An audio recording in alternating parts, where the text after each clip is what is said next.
안녕하세요. 유튜브 채널 가치투자의 가투입니다.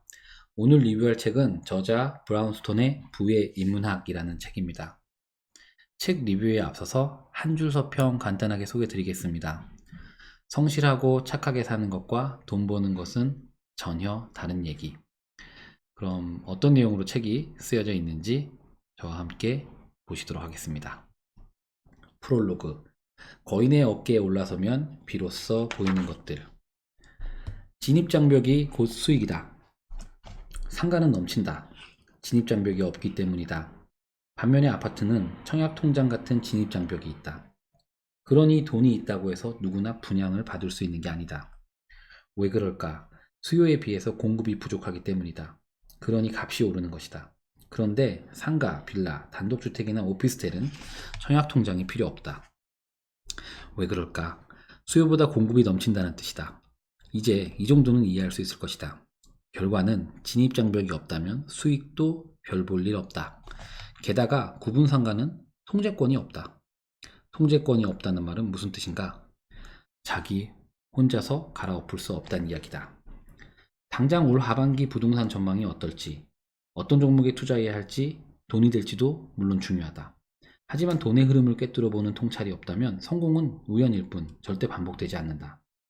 나처럼 게으른 사람이 투자에 성공할 수 있었던 것도 다 거인의 어깨 위에 서서 돈의 흐름을 읽었기 때문이다. 그들은 100년, 200년이 흘러도 굳건히 서서 돈의 움직이는 길을 보여준다. 거인은 어디에 있나? 책 속에 있다. 노벨 경제학상을 받은 모든 학자를 우리는 언제든 만날 수 있다.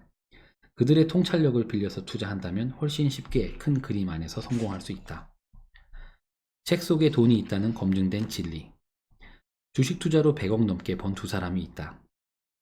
두 사람의 공통점은 독서량이 많다는 것이다. 두 사람 다 이것저것 닥치는 대로 읽는 스타일이었다. 그들을 보면 독서와 돈 버는 것 사이에 분명한 상관이 있다는 것을 느낄 수 있었다. 나 역시도 투자 아이디어를 책 속에서 얻곤 한다. 주식 투자의 예를 들어보자. 나는 강원랜드에 투자해서 5배를 벌었다. 그런데 그건 순전히 독서 덕분에 가능한 일이었다. 강원랜드가 생길 때만 해도 사람들은 카지노 사업에 대해서 별로 관심이 없었다. 당시 내가 알던 벤처캐피탈의 심사역은 강원랜드 현장 답사까지 다녀오고서도 투자를 하지 않았다.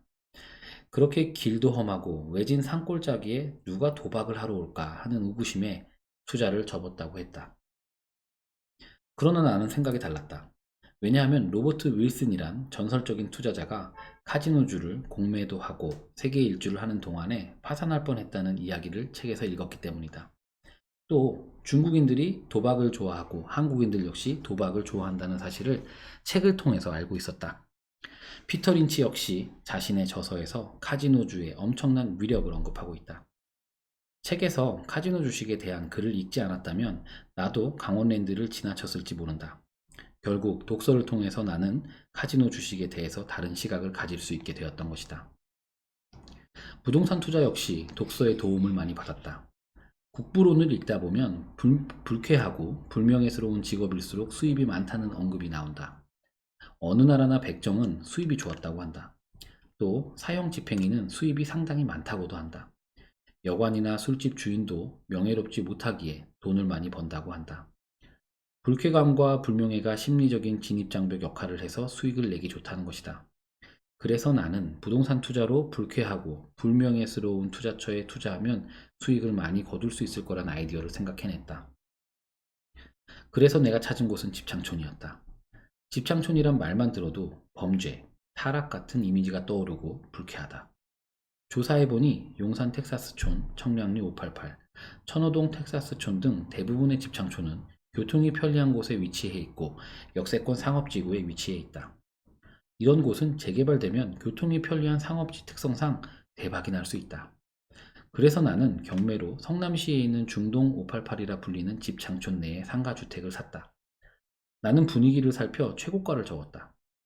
20평짜리 주택을 2억 1천만 원에 낙찰을 받았으니 경매장이 술렁거릴만 했다. 그 집이 지금은 7억 5천만 원 정도 한다. 현재 재개발 진행 중인데 사업성이 좋아 완공되면 10억 원은 좋게 될 것이다. 주식은 어떤가? 주식시장에서 남보다 높은 수익을 얻으려면 남들이 하지 못한 어떤 일을 해야 한다. 시장이 미처 알지 못하거나 평가하지 못한 가치를 남보다 먼저 알 수 있을 때 큰 수익을 올릴 수 있다. 주식 투자에서 완벽한 성공은 언제 오나? 바로 시장과 반대의 입장에 서 있는데 시장이 틀리고 자신이 옳았다는 것이 밝혀질 때다. 시장이 평가하지 못한 면을 볼 수 있는 안목은 어떻게 키워지는가? 대부분의 정보가 시장에 공개되어 있고 동시에 정보를 접하는 경우 내가 어떻게 시장과 다른 입장을 가질 수 있나? 어떻게 똑같은 재료를 가지고 남과 다른 결과를 가질 수 있나? 비밀은 바로 남과 다른 해석 능력에 있다. 같은 정보를 가지고도 해석 능력이 달라야 한다. 남과 다르게 해석할 수 있는 능력은 어디에서 오나? 바로 독서에서 나온다. 나의 경우도 좋은 투자는 인문학적 탐독에서 나온 경우가 많았다. 특히 인문학은 시대를 거슬러 변하지 않는 인간의 본성과 돈의 흐름을 간파할 수 있는 통찰력을 길러준다. 사람이 살아가는 원리, 세상이 돌아가는 원리는 예나 지금이나 변함이 없기 때문이다. 살아남으려면 자본주의 게임의 법칙을 익혀라. 내 집 마련이 목표였던 A는 안 먹고 안 입고 남들 다 가는 해외여행 한번 안 가고 악착같이 돈을 모았다. 이렇게 해서 5년간 모은 돈이 2억이었다. 가까운 친구들 중에 억 단위 현금을 모은 사람은 없었기에 A는 뿌듯했다. 이렇게만 하면 금방 부자가 될 것 같았다. 그런데 최근에 들어 자신이 바보 같다는 생각이 들기 시작했다. 쓸 거 다 쓰고 철철이 해외여행 다니면서 놀던 친구가 빚을 얻어 산 집이 1년 만에 2억 원이나 올랐다는 이야기를 들었기 때문이다. 그 친구와 비교하면 그동안 자신이 해온 노력이 멍청한 짓이라는 생각이 들며 회의감에 빠졌다. 이게 진짜 현실이다. 저축만으로 부자 되기란 결코 쉬운 일이 아니다. A가 자본주의 게임의 법칙을 알았다면 진작 적당한 빚을 얻어서 집을 샀을 것이다. 돈의 가치와 부동산의 가치, 어느 쪽이 먼저 떨어질까? 근본이 화폐 제도가 사라지면서 정부는 금이 없어도 마음대로 돈을 찍어낼 수 있게 되었다. 결국 정부는 경제가 침체될 때마다 천문학적인 돈을 찍어내게 된다.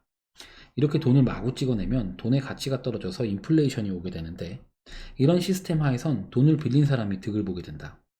실질 구매력이 높은 현재에 빌려서 실질 구매력이 떨어진 후일에 갚으면 되니까 앉아서 돈을 버는 것이다. 돈을 빌려서 실물자산인 부동산에 투자한 사람은 더 큰 돈을 벌게 된다. 시간이 지나면 부동산 가격은 오르고 빚 가치는 떨어지게 마련이니 말이다. 바로 이런 게 자본주의 게임의 법칙이다. 그럼 빚을 내서 부동산에 투자하면 실패할 확률이 없는 것일까? 장기적으로 보면 항상 그렇다. 그동안도 그랬고 앞으로도 그럴 것이다. 한 가지 염두에 둘 점은 자산 가격은 사이클이 있다는 것이다. 자산 가격은 직선으로 오르는 것이 아니라 하강과 상승 사이클을 그리면서 우상향한다. 그래서 과도한 빚을 얻어서 부동산 투자를 하다 하락 사이클에 걸리면 파산할 수도 있다. 그래서 빚은 원리금을 갚을 수 있는 범위 내에서 얻어야 한다. 이 원칙을 지키고 장기 투자를 하면 부동산은 절대 당신을 실망시키지 않을 것이다. 빚이 많아질수록 돈이 더 많이 생긴다? 갑이 100원을 A은행에 맡기면 A은행은 지급준비금으로 10원은 보관하고 나머지 90원을 을에게 대출해준다. 을이 90원을 B은행에 맡기면 B은행 역시 지급준비금으로 9원을 빼고 81원을 병에게 대출해준다. 최초의 돈 100원이 181원으로 늘어난 것이다. 이런 식으로 시중은행은 대출을 통해서 돈을 만들어낸다. 최초의 정부가 한국은행에서 빌려온 100원이 시중은행의 연쇄적인 대출 덕분에 나중에는 1만 원이나 되는 식으로 늘어나는 것이다. 결국 돈은 빚, 즉 대출로부터 생겨난다. 빚이 많이 발생할수록 돈이 더 많이 생겨난다. 이런 식으로 돈이 많아지면 어떤 현상이 발생할까? 돈 가치가 떨어져서 인플레이션이 생긴다. 자장면 가격이 50년 동안 300배 올랐다. 부동산 가격은 더 올랐다. 1971년에 지어진 여의도 시범 아파트 18평은 당시 분양가가 212만 원이었다. 지금 시세는 9억 5천만 원이다. 47년 만에 448배 올랐다. 이 시간은 절대로 화폐 보유자 편이 아니다.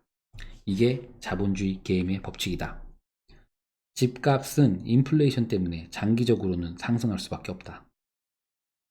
가짜 돈에 목매지 말고 리얼 머니를 보유하라.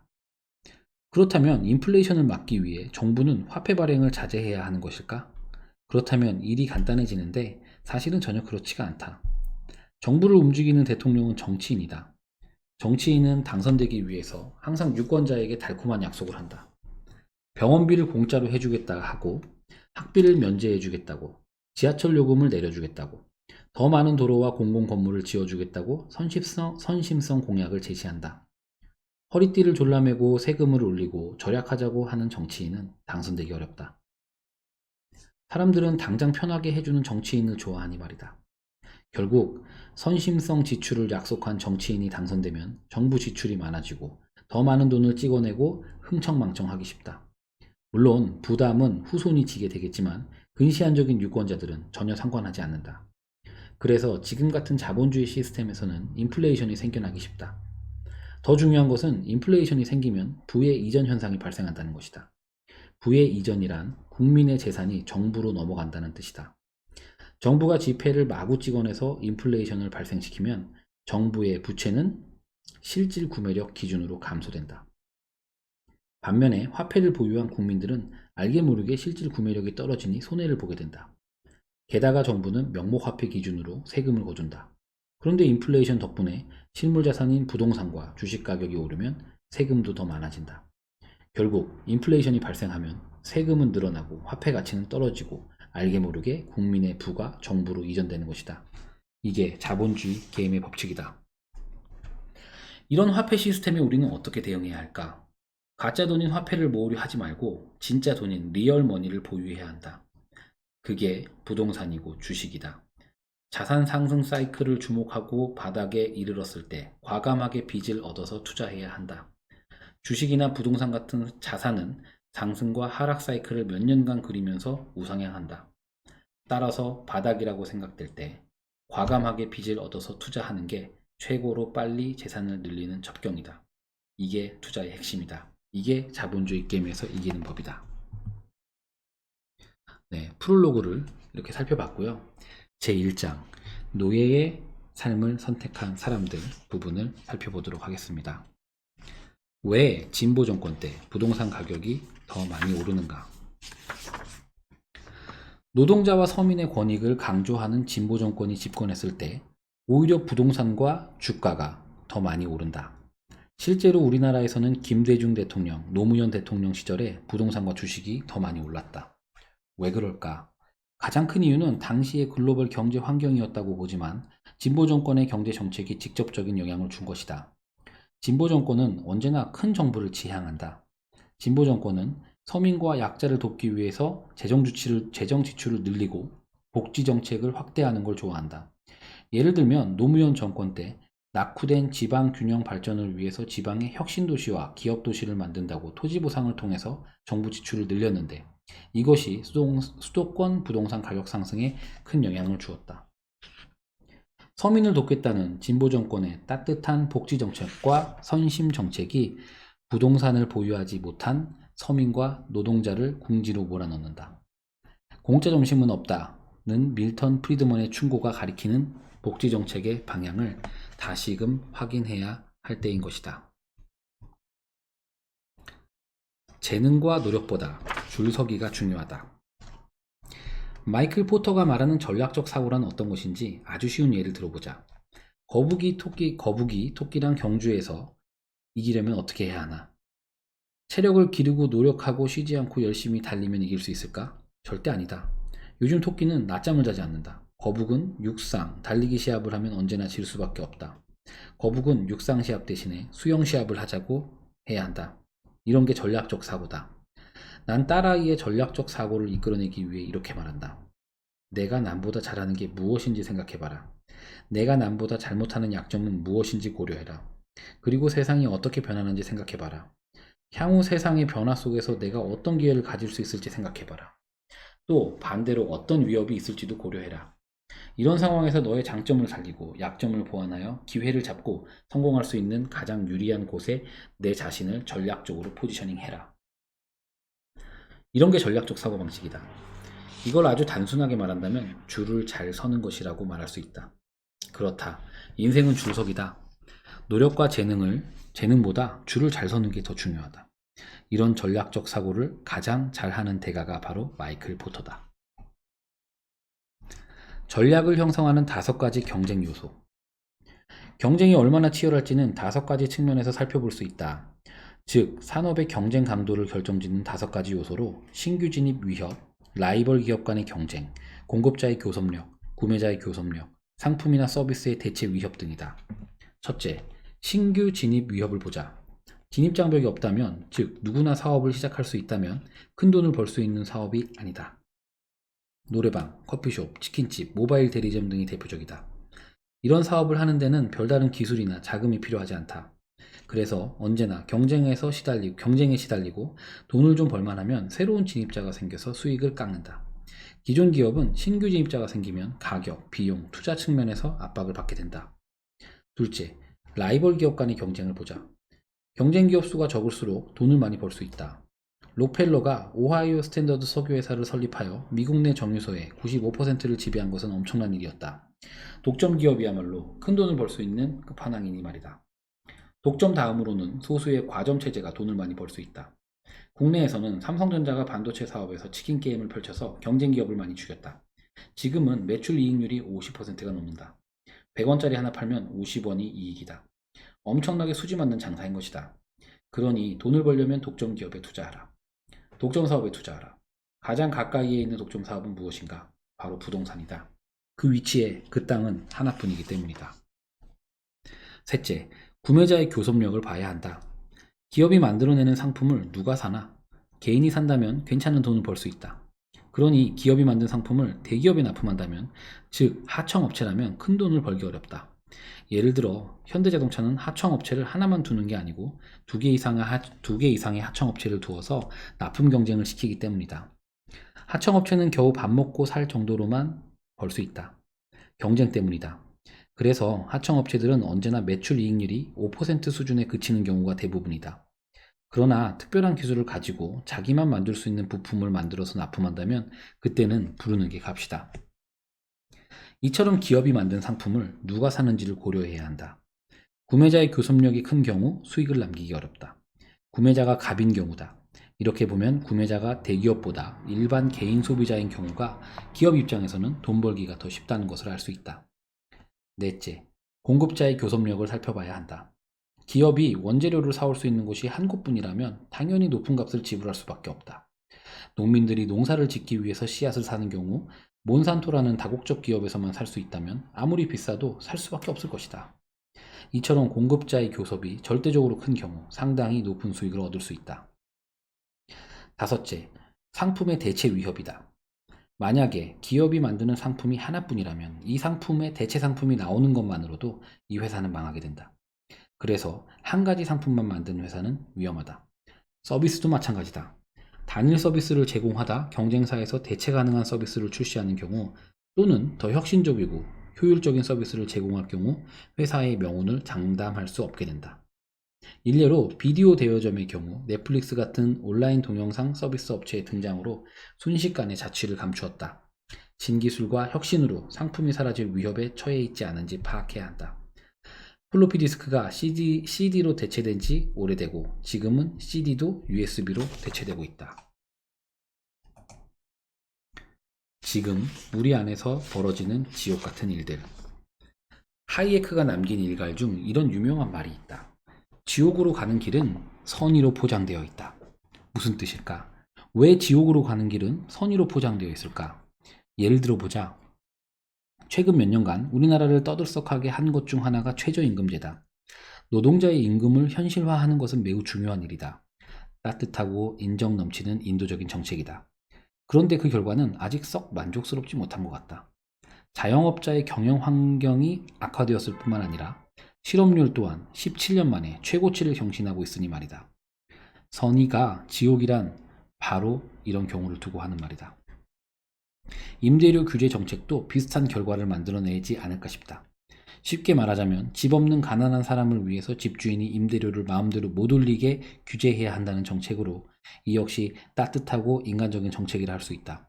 그런데 하이에크는 임대료 규제 정책 때문에 오스트리아가 얼마나 국가적으로 손해를 보고 경제가 침체되고 망가졌는지를 계산해서 낱낱이 폭로하고 경고한다. 지옥으로 가는 길이 선의로 포장되어 있다는 강력한 증거 중 하나는 북한이다. 같은 민족이고 똑같은 조건에서 출발했는데 남한과 북한은 왜 이렇게 차이가 날까? 북한의 정책은 전부 선이 아닌가? 식량도 배급, 집도 배급, 병원도 공짜다.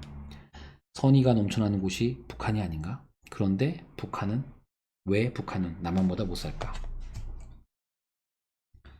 누군가는 먼저 부자가 되어야 한다. 미국의 추수감사절은 선의로 포장된 지옥으로 가는 길에서 탈출했기에 생겨난 기념일이다. 청교도들은 미국에 처음 도착했을 때 깊은 신앙심으로 공동생산, 공동배분 방식으로 농사를 지었다. 신앙심이 깊었던 그들은 노약자, 병자, 어린이들은 농사의 노동에서 제외시켜주는 선의를 베풀었다.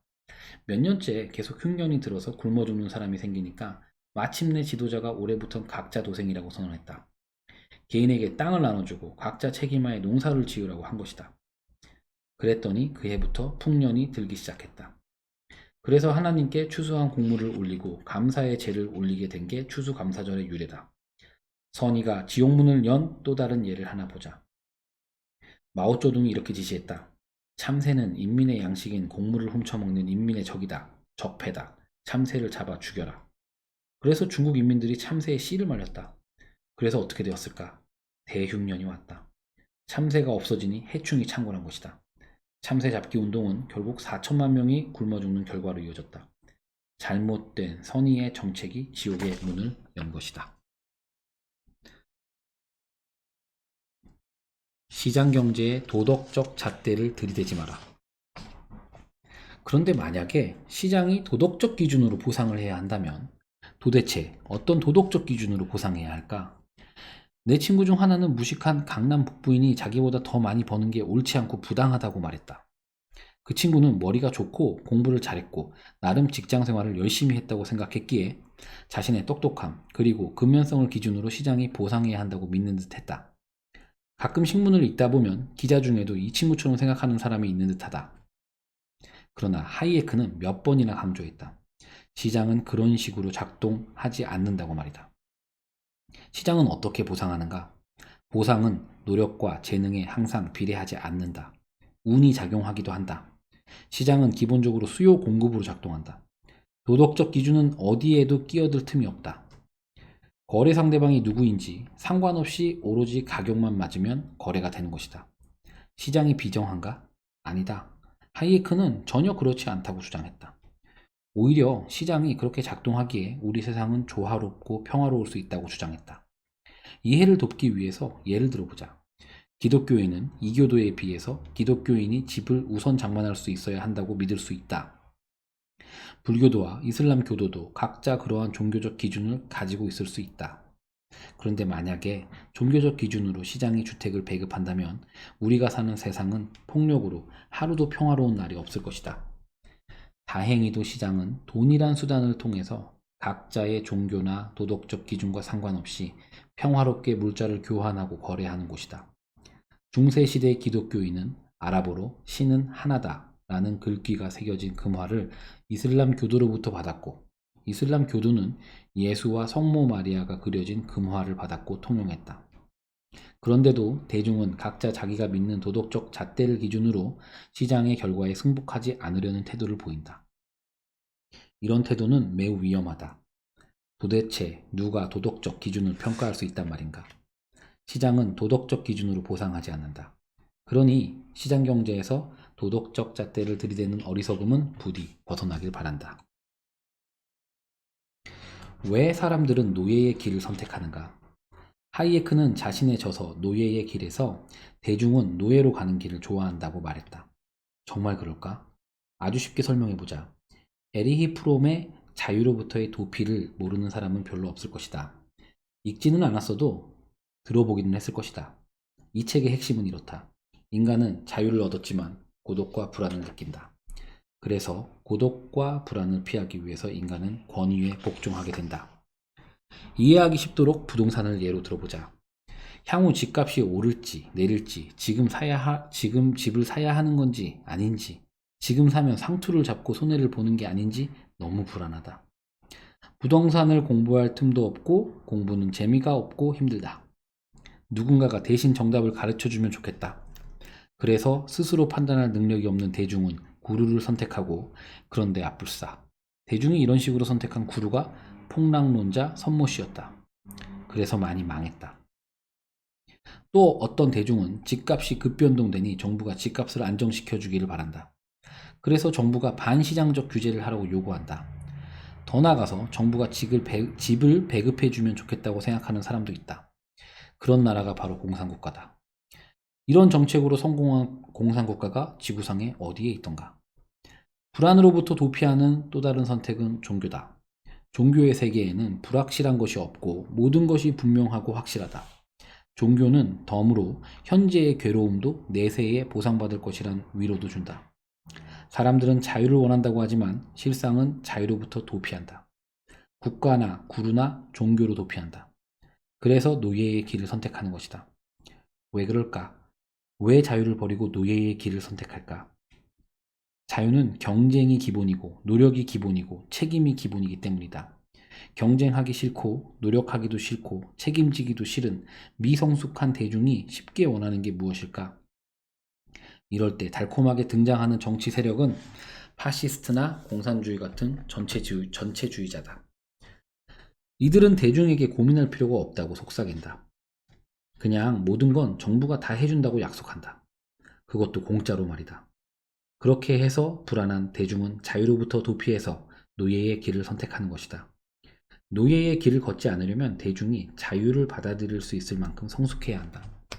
어린애처럼 요구만 할 게 아니라 스스로 노력하고 경쟁을 받아들이고 책임을 질 줄 아는 성숙함을 가져야 한다. 임대료 통제 정책의 부작용에 대한 경고. 임대료 통제 정책이 어떻게 오스트리아 경제를 망치게 되었는지 하이에크의 설명을 들어보자. 임대료를 통제하니까 어떤 일이 발생했을까? 집주인은 유지보수비와 재산세를 내고 나니까 오히려 손해를 보게 되었다. 그 결과 집주인은 더 이상 집을 고치지 않게 되었다. 당연한 결과였다. 돈이 안 되는 곳에 왜 돈을 투자했겠는가? 집주인은 임대 수입이 사라지니까 새로운 집을 지을 자금 축적이 안 되고, 새 집을 지을 수 없으니까 집은 더 부족하게 되었고, 주거 문제는 더 심각해졌다. 임대료 통제 정책의 또 다른 부작용은 일단 세입자가 들어오면 도통 나갈 생각을 안 한다는 것이다. 세입자는 자녀가 장성해서 출가해도 집을 줄여서 작은 집으로 옮길 생각을 안 하게 된다. 임대료가 워낙 싸니까, 그리고 한번 집을 비워주면 다시 들어가기 어려우니 말이다. 상황이 이러다 보니 사회적으로 굉장한 비효율이 발생하게 된다. 그뿐만 아니라 세입자는 일자리가 생겨도 직장이 집에서 멀면 일자리를 거절했다. 싼 월세집을 포기하기 싫으니 말이다. 그래서 사회 전체적으로 실업률이 올라갔다. 또 집에서 먼 곳에 직장을 둔 세입자는 직장 근처로 집을 구할 수 없고 먼 거리에서 출퇴근을 할 수밖에 없었다. 결국 사회 전체적으로 교통비를 엄청 낭비하는 결과를 초래했다. 하이에크가 임대료 통제 정책의 부작용을 경고한 것이 1931년의 일이다. 80년도 더 된 일이다. 그런데도 많은 나라가 임대료 통제 정책을 포기하지 않았다. 미국 뉴욕에서도 그랬다. 당시에 뉴욕에서 임대할 집을 구하려면 신문의 부고란을 봐야 한다는 말이 있을 정도였다. 세입자가 죽어야 빈집이 생긴다는 뜻이다. 임대료가 형편없이 낮으니 집주인은 집을 방치하게 되었고, 그 결과 뉴욕은 점점 슬럼화되어 갔다. 그래서 이런 말이 탄생했다. 한 도시를 완벽하게 파괴하는 방법은 폭격이 아니라 임대료 통제 정책이다. 이런 부작용을 충분히 확인한 요즘에야 임대료 통제 정책이 사라지는 추세다. 제2장 부동산 가격이 움직이는 메커니즘. 왜 세상은 평평해지지 않는 걸까? 세상은 점점 더 평평해진다고 한다. 왜 그럴까? 세계는 평평하다의 저자 토머스 프리드먼은 세계화 때문이라고 한다. 세계화에 힘입어 기업은 제품을 싸게 만들 수 있는 나라로 공장을 옮겨간다.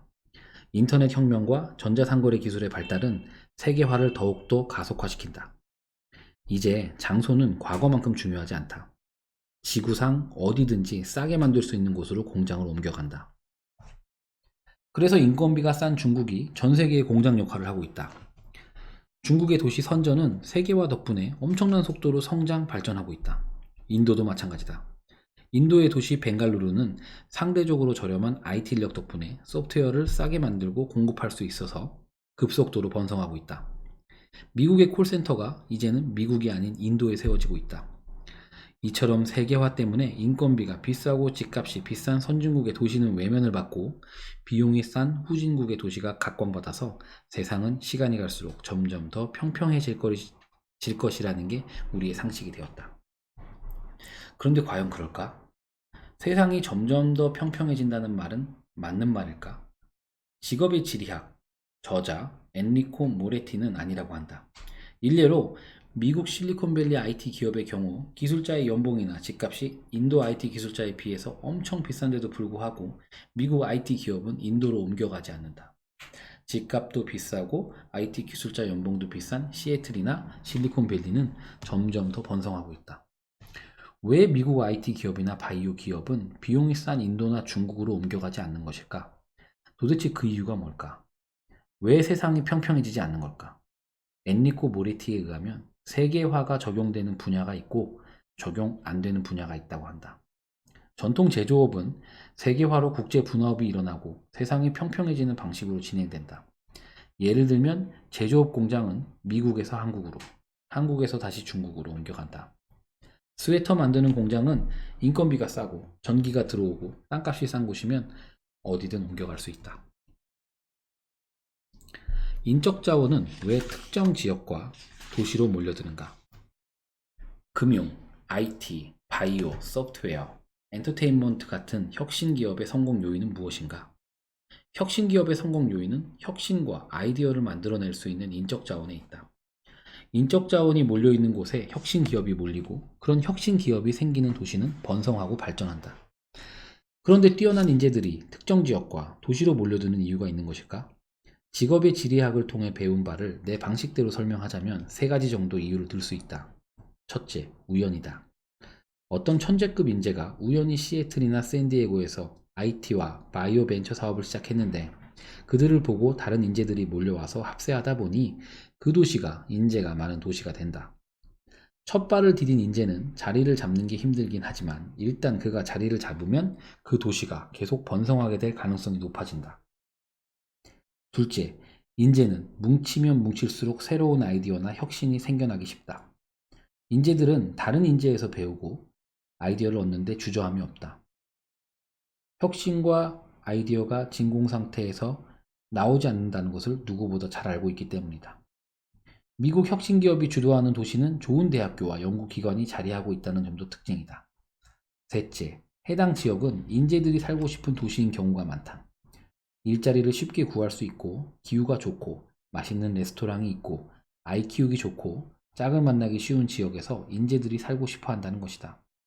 이런 곳에 기업이 몰리고 또 인재도 몰리고 긍정적 자기 강화가 이루어져서 특정 도시는 더욱더 발전한다. 한국의 부동산 투자와 관련한 통찰은 무엇인가? 이와 같은 지리적 특성을 부동산 투자에 활용한다면 다음 몇 가지 시사점을 얻을 수 있다. 첫째, 제조업 중심의 지방도시는 쇠퇴할 가능성이 높아 부동산 투자에 주의가 필요하다. 울산, 창원, 구미, 거제도, 군산 같은 제조업 중심 도시는 혁신과 세계화의 거대한 물결에 의해서 점차 침체될 수밖에 없는 운명이다. 이미 상당수의 제조업체가 값싼 노동비와 원재료를 찾아서 해외로 떠났으며 이는 거스를 수 없는 하나의 흐름이 되었다. 둘째, 서울, 판교는 IT, 금융, 바이오, 엔터테인먼트 같은 혁신 기업이 자리 잡아 향후 부동산 전망이 좋다.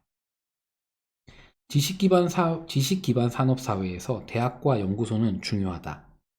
서울에는 좋은 대학이 모두 몰려 있고 혁신 산업인 방송국, 금융기관, 벤처 캐피탈 회사, 엔터테인먼트 회사, 회계, 경영 컨설턴트 역시 서울에 집중되어 있다. 혁신 기업이 필요로 하는 인적 자원이 풍부하게 있는 곳이 바로 서울이다. 지식 자본주의 사회에서 가장 강력한 경쟁력을 갖추고 있다는 얘기다. 셋째, 정부가 국토 균형 발전을 위해서 지방 도시를 활성화하려는 노력은 성공하지 못할 것이다. 과거 국토 균형 발전이란 명목 아래 지방을 살리기 위해서 추진한 기업 도시와 혁신 도시의 모습은 어떤가? 아직도 기업의 입주율은 낮고 상가는 텅텅 비고 당초 기대한 성과를 거둔 곳이 많지 않다. 왜 그럴까? 도시의 승리의 저자인 하버드 경제학과 교수 에드워드 글레이저는 낙후되고 경쟁력 없는 도시에 대규모 빌딩을 세우고 건설붐을 일으켜서 살리려 하는 대신에 낙후된 도시의 주민들을 직접 도와주는 편이 효과적이라고 조언한다. 낙후된 도시 주거자들에게 더 좋은 교육을 받게 하거나 더 좋은 일자리를 찾아줘 주민들이 다른 곳에 정착해서 더 잘 살게 된다면 낙후된 도시는 설령 발전하지 못한다고 해도 상관없다. 그는 사람을 지원하는 방식으로 정책을 세워야지 지역을 지원하는 방식으로 지원 정책을 세워봐야 도시는 살아나지 못한다고 주장한다. 뉴올리언스의 경우 낙후된 도시를 재건하기 위해서 빌딩과 건물에 엄청난 돈을 투자했지만 건설업자들만 배불리게 했고 사람 없는 텅 빈 콘크리트 덩어리만 남겨진 채 재건에는 실패했다는 것이다. 차라리 그 돈을 뉴올리언스 주민에게 직접 지원했다면 더 좋은 결과를 낳았을 것이라고 주장한다. 도시는 왜 불평등한가의 저자 리처드 플로리다는 정부의 정책이 실패하는 이유를 이렇게 설명한다. 사람들이 기업과 일자리를 찾아서 이동한다는 전통적인 생각이 더 이상 맞지 않는 것 같다. 도시의 성공을 위해선 기업을 유치하는 것이 아니라 인재를 끌어오는 것이 맞다. 그는 혁신 기업은 아무런 인센티브가 없어도 기업이 필요로 하는 인재가 많은 도시로 옮겨간다고 주장하며 라이코스가 인센티브는 없지만 인재가 많은 보스턴으로 옮겨간 것이 대표적인 사례라고 말한다. 도시가 번성하려면 혁신 기업에 필요한 인재인 과학자, 기술자, 전문 지식인, 예술가 등이 살기 좋게 만들어야 한다고 말한다. 또 도시에 일자리가 많고 데이트할 사람이 많고 레스토랑, 카페, 음악, 공간 등이 많다면 인재는 자연스럽게 몰려들고 기업은 이러한 인재를 구하려고 그 도시로 올 것이라고 주장한다. 도시의 성공 요인은 무엇인가? 도시의 승리에서 말하는 도시의 성공 요인은 무엇일까?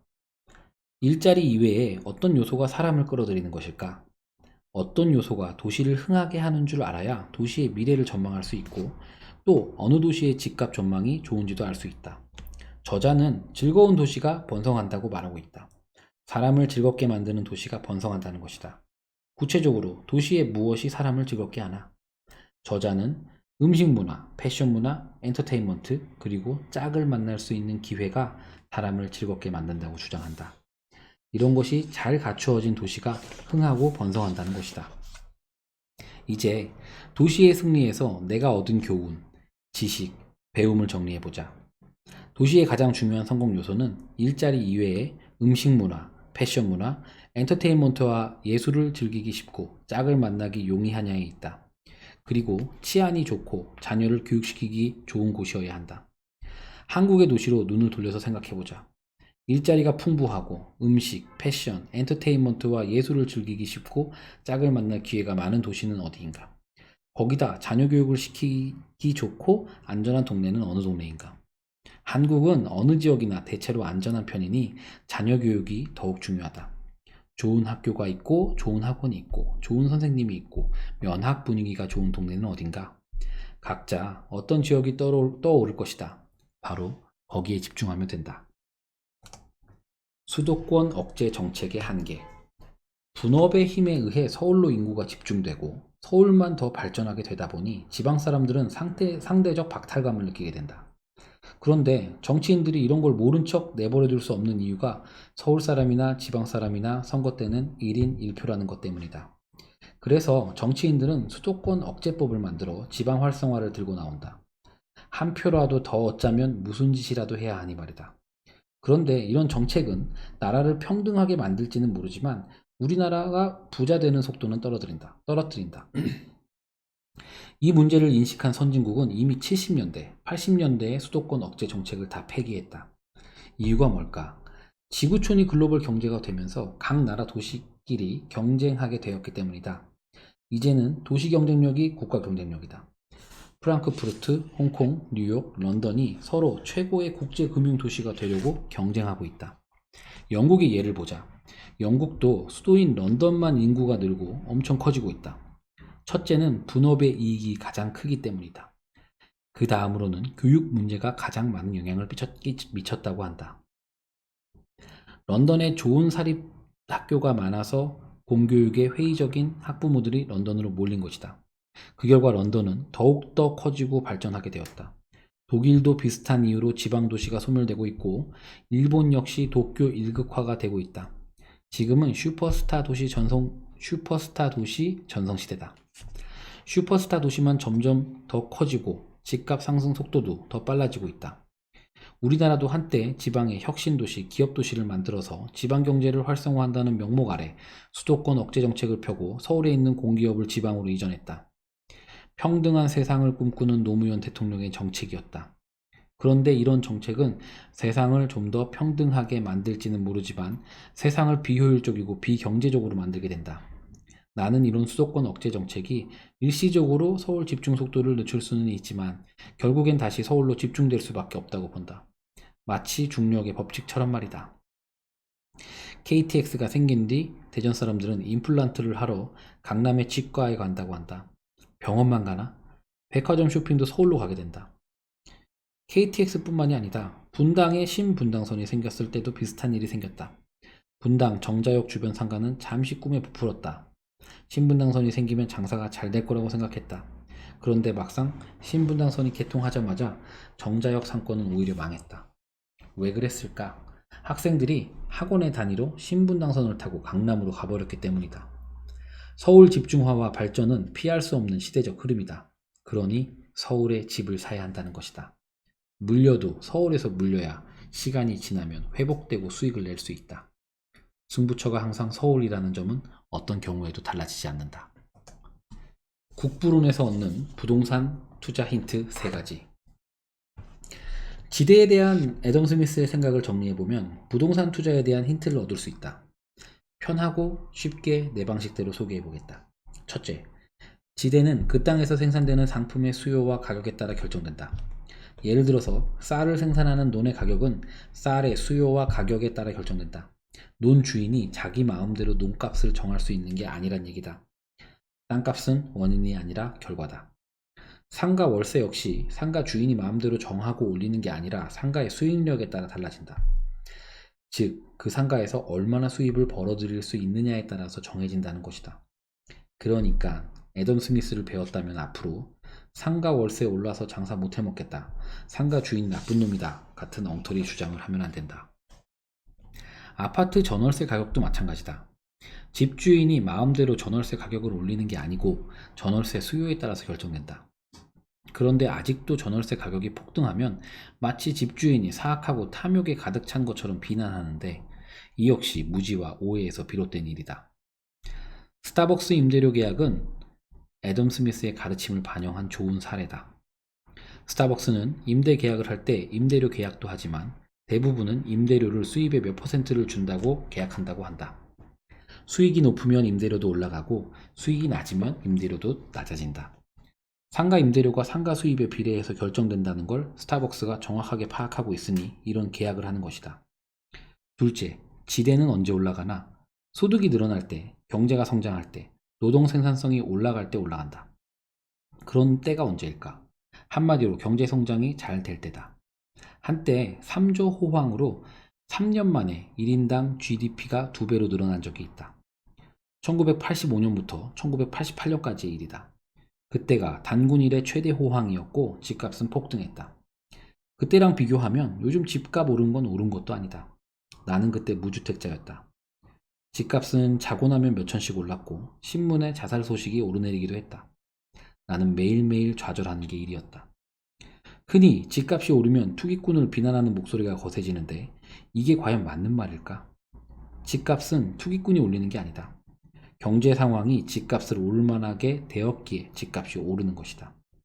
경제가 호황이고 소득이 늘어나면 집값이 오른다고 애덤 스미스가 이미 말해주었다. 투기꾼 때문에 집값이 오른다면 왜 투기꾼이 해마다 집값을 올리지 않고 수출이 잘 되거나 경제가 좋아질 때만 집값을 올리겠는가? 게다가 집값이 투기꾼 손에 달려 있다면 하락은 대체 왜 일어난단 말인가? 투기꾼이 서울 아파트값 올렸다고 주장하는 사람들 다 무지해서 그런 것이다. 셋째, 호황일 때 토지 소유자가 노동자보다 돈을 더 많이 번다. 반대로 불황일 때는 노동자의 고통은 이루 말할 수 없다. 이게 무슨 말일까? 호황일 때는 월급 오르는 것보다 부동산 가격이 더 많이 오른다는 것이다. 노동자의 수입이 늘어나는 것보다 지대가 더 많이 늘어난다는 것이다. 그러니까 월급쟁이 무주택자들은 빨리 내 집 마련을 서두르는 게 좋다. 반대로 불경기가 오면 부동산 부자도 타격을 받지만 노동자의 타격은 극심하다고 했다. 요약하면 애덤 스미스는 국부론을 통해서 부동산 가격이 언제 오르고 언제 내리는지 알려주었고 지대가 어떤 원리로 결정되는지도 알려주었다. 애덤 스미스가 가르쳐준 것만 기억해도 부동산 투자의 중요한 원칙을 깨닫는 데 큰 도움이 된다.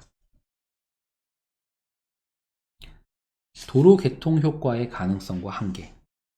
수도권의 GTX가 개통되면 부동산은 어떤 영향을 받게 될까? 애덤 스미스의 이론을 토대로 다음과 같은 결과를 예상할 수 있다. 첫째, 도로 개통은 두 지역의 차이를 줄인다고 말했다. 서울 집값과 동탄 또는 파주 운정 지역의 집값 차이가 줄어들게 될 것이다. 동탄과 파주 운정 지역 아파트 가격이 오른다는 말이다. 둘째, 동탄과 파주 운정 지역에서 그동안 독점적 지위를 가졌던 상가는 서울과 경쟁하게 되므로 독점적 지위가 약화된다. 예를 들면 동탄과 파주 운정 지역의 병원, 치과, 백화점 등이 그동안은 비교적 지역 내 독점권을 영위했지만 GTX 개통으로 약간의 타격을 받을 수 있다. 반대로 서울은 빨대 효과로 병원, 치과, 백화점이 더욱더 잘 될 가능성이 높다. 여기서 한 발 더 나아가 보자. 왜 그럴까? 애덤 스미스는 도로 개통 효과가 나타나는 이유는 운송비 절감 때문이라고 했다. 결국 중요한 것은 운송 비용이다. GTX 요금이 얼마냐에 따라서 앞서 말한 효과가 극대화될 수도 있고 또 반대로 미미해질 수도 있다. 요금이 얼마나 될지는 아직 정확히 알 수 없지만 당초 신문에 보도된 3,000원보다는 비싸지 않을까 싶다. 최악의 경우를 상정해서 계산해보자. 이게 현실이라는 것은 절대 아니다.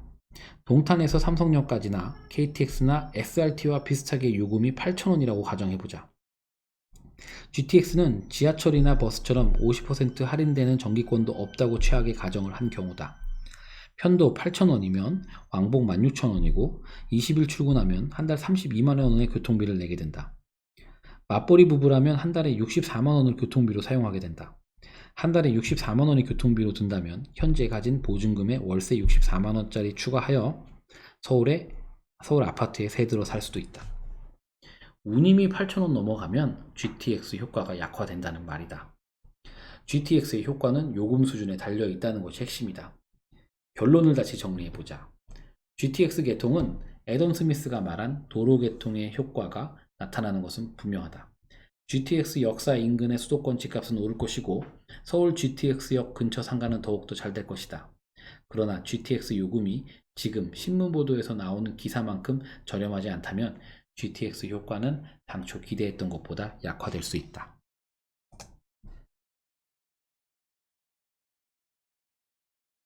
서울 재개발 재건축 규제가 경기도민을 죽인다. 서울 부동산 가격을 안정시키는 방법은 양도소득세 중과 철회, 서울 재개발 재건축 규제 폐지, 임대주택 건설 확대다. 하지만 정부는 다른 정책을 내놓았다.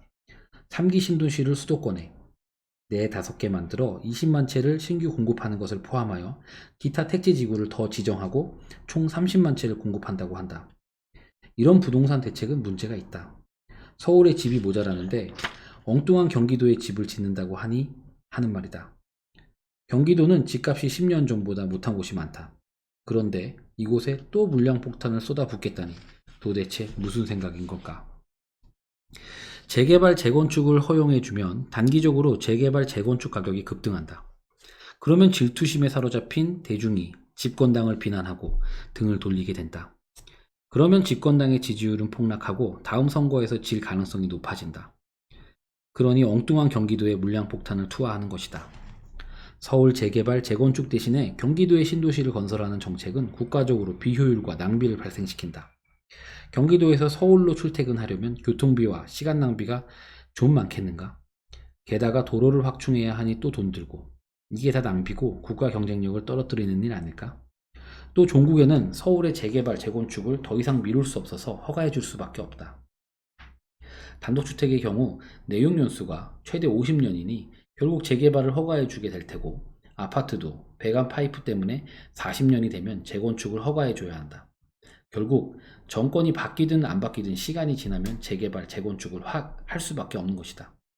그렇게 되면 수도권 집값은 또 타격을 받게 된다. 수도권 거주자들이 서울에 새 집으로 옮겨갈 테니 말이다. 그때 경기도 집값은 또 타격을 받게 된다. 결국 이런 부동산 대책은 경기도 집주인을 두 번 죽이는 정책이다. 경기도 집주인만 죽이는 게 아니고 엄청난 국가적 손실과 낭비를 불러온다. 그런데도 이런 식의 부동산 정책은 끝나지 않는다. 뷰캐넌은 정부가 정치적인 압력을 받아가면서까지 현명한 경제 정책을 시행하리라고는 기대하지 말라고 했다. 제3장 반드시 이기는 주식투자법. 불황이 오면 정부가 지출을 늘리기만 하면 된다. 나는 워런 버핏을 좋아해서 그의 투자 어록을 읽고 또 읽었다. 거의 다 외우다 싶을 정도로 읽었기에 그의 생각을 잘 안다. 그런데 놀라운 것은 워렌 버핏의 이야기 중에는 케인스가 한 말이 거의 다 있었고 또 어떤 경우는 토시 하나 틀리지 않고 똑같은 것도 있었다. 나는 정말 깜짝 놀랐다. 이건 우연이라고 할 수 없다. 워런 버핏은 분명히 케인스를 공부했고 그에게서 영향을 받은 것이 분명하다. 언제나 천재는 천재를 알아보고 대가는 대가를 알아보는 법이다. 워런 버핏 덕분에 케인스 주식투자법에 대한 믿음은 더욱 강화되었다. 당신이 그동안 주식투자에서 판판이 깨졌다면 케인스의 주식투자법을 곰곰이 생각해 볼 필요가 있다. 경제학자 중에서는 케인스만큼 유명하고 영향력 있는 사람도 별로 없을 것이다. 경제학자로서는 아마도 애덤 스미스 다음으로 가장 유명할 것이다. 주식투자법을 배우기 전에 그의 경제학적 주장과 기여를 잠시 살펴보자. 케인스는 대공황으로 망해가는 자본주의 시스템을 구해낸 경제학자다. 그는 어떻게 대공황의 수렁에 빠져 존폐의 위기에 처한 자본주의를 구해냈을까? 대공황으로 경기가 침체되고 실업이 증가하여 자본주의 체제가 붕괴 위험에 처했을 때 케인스는 아주 새롭고 놀라운 처방책을 내놓았다. 재무부가 지폐가 가득 든 병을 폐기된 탄광에 적당한 깊이로 묻고 그 위를 도시 쓰레기로 메운다. 그런 다음에 숱한 시련을 겪은 사기업에게 지폐를 파내게 한다면 실업은 없어질 것이다. 이렇게 하는 것보다 주택 건설을 하는 것이 더 현명할 것이다. 어떤 정치적 난관이 있다고 해도 아무것도 하지 않는 것보다 이렇게라도 하는 편이 낫다. 그의 신박한 처방이 무릎을 치게 한다. 케인스는 불황이 오면 정부가 지출을 늘리기만 하면 경제가 살아난다고 주장했다. 오늘날 대부분의 정부는 케인스가 제안한 처방대로 불황이 오면 경제를 활성화시키고 실업자를 구제하기 위해서 정부 지출 확대 정책을 편다. 케인스의 처방 덕분에 자본주의 경제는 경기 침체가 와도 불경기에서 빨리 벗어날 수 있는 수단을 가지게 된 것이다. 대중이 어떻게 생각하고 투자할지 예측할 수 있을까? 케인스는 주식 투자를 어떻게 했을까? 그의 투자법을 알아보자. 케인스는 주식 투자로 오늘날 화폐 가치로 따지면 약 3천만 달러 정도 번 것으로 추정된다. 경제학자 중에서 돈 번 순위로 따지면 아마도 리카도와 1등을 놓고 다툴 것이다. 케인스가 평생 주식 투자에만 매달린 게 아니고 대부분의 시간을 문화와 예술에 투자하고 주식 투자는 취미처럼 해서 그 정도 번 것이라면 정말 대단한 성과다. 케인스가 천재였기에 가능한 일이 아니었을까? 케인스도 처음부터 제대로 된 주식 투자법을 알아낸 것은 아니다. 케인스 역시 시행착오를 겪으면서 자신의 투자법을 진화 발전시켰다. 케인스가 초기에 관심을 가지고 사용한 주식투자법은 산업별 경기 흐름을 예측하고 이 예측을 바탕으로 남보다 한 발 앞서서 투자하고 남보다 한 발 빨리 빠져나오면 큰 돈을 벌 수 있을 것이라는 투자법이었다. 투자라기보다는 투기, 매매 관점으로 주식시장에 접근한 것이다. 케인스가 주식투자 초기 시절에 매매 타이밍에 초점을 맞춘 투자를 하게 된 이유는 무엇일까? 그는 주식시장이 미인 선발대회나 의자 뺏기 게임과 비슷하다고 생각했기 때문이다. 미인 선발대회에서 1등 미인을 맞히려면 자신의 기준이나 생각보다 대중의 평균적인 생각과 행동을 예측하는 것이 중요하다. 의자 뺏기 게임은 음악이 흐르고 게임이 진행되는 동안 의자 주위를 빙빙 돌다가 음악이 멈추기 전에 의자에 재빨리 앉는 게임이다. 의자가 언제나 모자라기 위해 탈락자가 생기고 이때도 역시 다른 게임 참가자들의 마음을 간파하는 것이 중요하다. 케인스는 주식시장에서 성공하려면 자기 생각보다 대중의 생각과 행동을 예측하는 것이 더 중요하고 대중보다 한 박자 빨리 움직이면 돈을 벌 수 있다고 본 것이다. 그래서 케인스는 대중의 투자 행동과 경기 변동을 예측하고 이를 이용해서 돈을 벌려 했다. 그런데 케인스는 1929년 대공황을 겪으면서 자신의 투자 자산이 44,000파운드에서 8,000파운드로 다소 토막나는 대실패를 경험하게 된다. 이러한 실패를 통해서 케인스는 마침내 깨닫게 된다. 대중의 행동을 예측해서 적절한 타이밍에 진입하고 빠져나온다는 타이밍 예측 투자법은 자신뿐만 아니라 다른 사람들도 모두 성공하지 못했다는 것을 자료조사를 통해서 확인했다. 케인스는 경기 예측에 따른 타이밍 투자 방식이 불가능하다는 것을 깨달았다. 인간의 능력으로는 경기를 예측하고 주식을 살 타이밍을 예측할 수 없다는 결론을 얻은 것이다. 그는 인간이 할 수 있는 것과 할 수 없는 것을 분명히 구분한 것이다. 나는 이 점이 다른 주식 투자자와 정말 다른 케인스의 탁월한 점이라고 본다.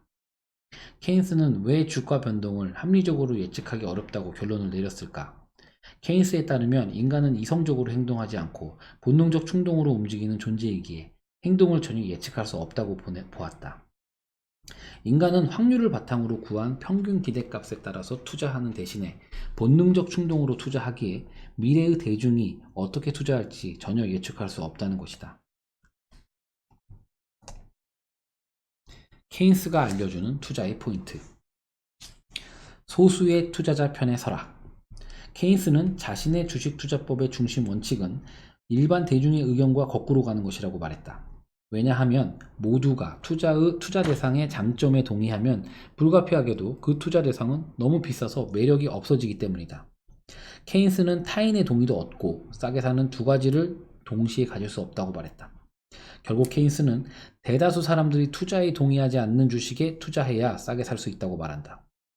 케인스는 주식 투자에서 승리와 성공은 언제나 소수만이 누릴 수 있는 것이지 결코 다수가 함께 누릴 수 없다고 보았다. 부자와 승리자는 항상 소수라는 점에서 공감이 가는 말이다. 그래서 케인스는 어떤 종목이 좋게 보인다고 발표했을 때 다수가 동의하면 오히려 투자하지 말아야 한다고 조언했다. 케인스는 자신의 경험에 따르면 자신이 특정 주식을 매수하라는 의견으로 보험사의 이사회를 설득할 수 있었을 때가 바로 그 주식을 매도할 적기였다고 말했다. 집중 투자하라. 잘 아는 한 주식을 많이 보유하는 대신에 안정성 때문에 서로 변동 방향이 다른 여러 종목으로 분산 투자하는 것은 매우 우스꽝스러운 투자 전략이라고 케인스는 분산 투자에 대해 경고했다. 바닥에 구멍이 몇 개나 뚫렸는지 알지도 못하는 상황에서 계란을 여러 바구니에 나누어 담는 것은 오히려 위험하고 손실을 높이는 확실한 방법이라는 설명이다. 케인스는 시간이 갈수록 올바른 투자법이란 자기가 잘 알거나 경영 방식을 믿을 수 있는 기업에 큰 돈을 집어넣는 것이라고 확신하게 되었다고 한다. 잘 알지도 못하고 특별히 신뢰할 수도 없는 주식에 분산 투자해서 위험을 줄일 수 있다고 생각하는 것은 정말 잘못된 투자법이라고 케인스는 말한다. 또 케인스는 소수의 종목에 집중 투자해야 제대로 수익을 얻을 수 있다고 말한다. 평범한 종목으로 분산 투자해서는 누구도 제대로 된 수익을 얻을 수 없다는 것이다. 맞는 말이다. 분산 투자를 많이 할수록 수익률은 종합주가지수의 수익률과 비슷해지기 때문이다. 장기 투자하라. 케인스는 인간의 본성은 근시안적이라고 보았다. 케인스는 인간은 멀리 있는 이득일수록 더 높은 비율로 할인한다는 사실을 알았다. 이러한 인간의 본성 때문에 단기 투자보다 장기 투자가 유리하다고 케인스는 판단했다. 그래서 그는 상당량의 주식을 비가 올 때나 안 올 때나 몇 년 동안 꾸준히 보유할 수 있어야 투자에서 성공할 수 있다고 믿었다. 케인스는 6개월 뒤에 일어날 일까지 내다보고 투자를 하는 사람들은 극히 드물다고 주장했다. 6개월 뒤에 그 일이 일어날 확률이 대단히 높다고 하더라도 사람들은 무시한다고 한다. 케인스는 이러한 인간의 심리학적 특성을 잘 이용하면 돈을 벌 수 있다고 했다. 눈앞의 주가 등락은 무시하고 장기적으로 보유하는 것이 성공적인 투자법이라는 이야기다. 워런 버핏의 주장과 동일한 주장이다. 신용 투자하지 마라. 케인스는 주식 투자 초기에 빚으로 투자해서 큰 어려움을 경험한 뒤부터 빌린 돈으로 투자하는 규모를 줄였다고 한다. 말년에는 투자 금액에서 빚의 비중은 10%에 불과했다고 한다. 케인스는 가까운 미래의 주가 등락을 무시하려는 투자자는 자원을 많이 가지고 있을수록 더 안전해지며 어떤 경우에도 빌린 돈으로 대규모 투자는 안 된다고 충고했다. 주가 변동성이 너무 크기에 신용주식 투자는 정말 조심해야 한다. 99번을 성공시켰다고 해도 단 한 번의 실패로 모든 게 끝장날 수 있기 때문이다. 워런 버핏도 신용투자를 칼을 심장을 향해 핸들에 달고 운전하는 것과 같다고 경고했다. 하루하루 시장의 변동을 무시하라. 가장 중요한 것은 보유한 주식에 대해서 지나치게 걱정하지 않는 것이라고 케인스는 충고한다. 시장의 변동에 대해 너무 예민하게 반응하면 안 된다는 이야기다. 시장의 변동을 완전히 무시하는 것도 어리석지만 사람들은 지나치게 영향을 받는 경향이 있다고 지적한다. 현명한 투자자라면 자신이 보유한 주식을 공포감에 사로잡혀서 매도하면 안 된다고 케인스는 충고했다. 주식 가치 측정은 계량적으로 하기 어렵다. 케인스는 정밀하게 해서 틀리기보다는 대충 어림짐작으로 맞히는 게 낫다고 말했는데 워런 버핏도 똑같은 표현 방식으로 말했다. 케인스는 주식시장은 정교한 계산을 하기도 하지만 실체 없는 데이터에 근거해서 계산하기도 하고 또 적절하지 못한 방법으로 계산하는 곳이라고 말했다. 그래서 70명의 애널리스트가 똑같은 통계학적 자료를 가지고 보고서를 만든다고 해도 각자 다른 견해의 보고서를 만들어낼 수밖에 없다고 보았다. 케인스는 주식의 적정 가치는 자로 재듯이 정확히 잴 수 없다고 본 것이다. 싸게 사라. 케인스는 자산가치의 수익력에 비해서 시장에서 싸게 거래되는 주식을 사라고 했다. 요즘 말로 바꾸면 저퍼 주식과 저 PBR 주식을 선호한 것이다. PER은 무엇인가? 주가 수익률이라고 부르며 주가를 주당 순이익으로 나눈 비율을 말한다. PER, 즉 퍼가 10이라는 것은 주가가 순이익의 10배로 거래되고 있다는 말이다. 이 비율이 낮을수록 주가가 싼 것이다. PBR은 무엇인가? 주가 순자산 배율이라고 부르며 주가를 주당 장부 가격으로 나눈 비율을 말한다. PBR이 2라면 2는 주가가 장부 가격의 2배에서 거래되고 있다는 말이다. 이 비율이 낮을수록 주가는 싸다. 케인스는 싸게 산 주식은 언제나 적정 가격을 찾게 된다고 확신했다. 왜냐하면 시장에는 올바른 일을 하는 투자자가 있다고 믿었기 때문이다. 그래서 케인스는 아무도 예측하지 못할 어떤 날에 시장의 가격은 반드시 순리대로 제 가치에 수렴할 것이라고 말했다. 지금쯤 내가 케인스의 투자법이 워런 버핏과 똑같다고 말하는 이유를 알게 되었을 것이다. 케인스의 투자법은 전문 투자자인 워런 버핏에게 계승되어서 워런 버핏을 세계 1위 거부로 만들어준 것이다. 주식 투자에서 성공하고 싶다면 천재 경제학자의 주식 투자법을 심사숙고해야 한다. 완두콩이 평균으로 회귀하는 힘에서 배우는 투자법. 골턴의 평균으로의 회귀에서 배울 투자 아이디어는 무엇일까? 바로 주식시장에도 평균으로 회귀하는 힘이 작용한다는 것이다. 주가가 쌀 때 사들이고 비쌀 때 파는, 즉 평균으로의 회귀에 베팅하여 큰 돈을 번 투자자들이 있다. 벤저민 그레이엄, 워런 버핏과 같은 투자자들이 그런 경우다. 가치 투자자들은 어떻게 돈을 버는가? 장밋빛 전망을 가진 주식은 비현실적으로 올라가고 비관적인 전망을 가진 주식은 비현실적으로 떨어진다. 가치 투자자들은 남들이 비관적이어서 팔 때 헐값에 사고 남들이 장밋빛이라고 살 때 비싸게 판다. 그런 다음에 평균으로 회귀가 작동한다. 그러면 결과적으로 가치 투자자들은 이익을 얻게 된다. 가치 투자자들은 평균으로의 회귀를 믿고 대중과 반대로 행동했기에 돈을 벌었다. 그러나 대중과 반대로 한다고 해서 항상 돈을 벌 수 있는 것은 아니다. 너무 빨리 행동하거나 행동하지 않았기에 돈을 벌지 못할 수도 있다. 또 기대했던 평균과 다르게 엉뚱한 평균이 나타나면 돈을 벌지 못할 수 있다. 예를 들어보자. 대공황 때 주가가 50% 떨어졌다고 싸다고 매수했는데 주가가 80%까지 더 떨어지면 손해를 보게 된다. 이 경우는 너무 빨리 산 것이다. 한편으로 너무 올랐다고 팔았는데 더 올라서 수익을 놓칠 수도 있다. 이런 경우는 평균이 새로운 평균으로 자리를 옮긴 것이다. 그렇기에 대중과 반대로 한다고 해서 항상 돈을 벌 수 있는 것은 아니다. 그렇다면 골턴의 평균으로의 회귀 개념을 활용한 구체적인 주식 투자법은 어떤 게 있을까? 저퍼와 저 PBR 주식에 투자하는 것이다. 포트폴리오 선택 이론이란 무엇인가? 노벨 경제학상을 수상한 포트폴리오 선택 이론이란 무엇인가? 이해하기 쉽게 비유를 들어보자. 엔터테인먼트 사업을 하는 내 친구에 의하면 영화는 흥행에 성공할지 못할지를 개봉하기 전까지는 정말 알 수가 없는 흥행 비즈니스라고 한다.